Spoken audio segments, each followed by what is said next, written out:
Talala marketing યાર્ડમાં કરાશે હરાજીનો પ્રારંભ। પહેલી 2 થી કેસર કેરીની હરાજીનો થશે પ્રારંભ। ખરીદી વેચાણ શરૂ કરવાના વેપારીઓના નિર્ણયથી ખેડૂતો ખુશ। તલાલા પંથકના કિસાનો ઘર આંગણે જે કેરીનું વેચાણ કરી શકશે।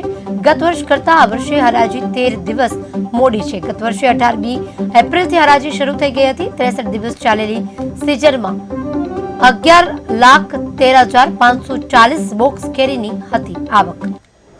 23/4/2024 રોજ તાલાલા એપીએમસી ખાતે કેરીનો વેપાર કરતા વિવિધ અગ્રણી વેપારીઓ સાથે મીટિંગ કરતા એવું નક્કી થયું કે આગામી તારીખ 1 મે 2024 રોજ તાલાલા યાર્ડમાં કેસર કેરીની વિધિવત હરાજીનો શુભારંભ થઈ રહ્યો છે।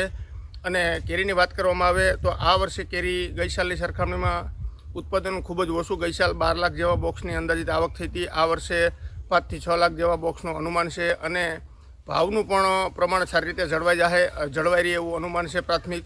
અને ખેડૂતોને પૂરતી સવલતા મળે, વેપારીઓને પણ સગવડતા મળે એટલા માટેના નીતિ વિષયક નિર્ણયો ઉપર પણ ઘણી ચર્ચા વિચારણા કરી અને અંતે બધાએ સહમતિથી 1 મેના રોજ એપીએમસી વિધિવત પ્રારંભ થયો અને લોકોને વધારે સારી કેરી, સ્વાદિષ્ટ કેરી ખાવા મળે તે પ્રત્યે અને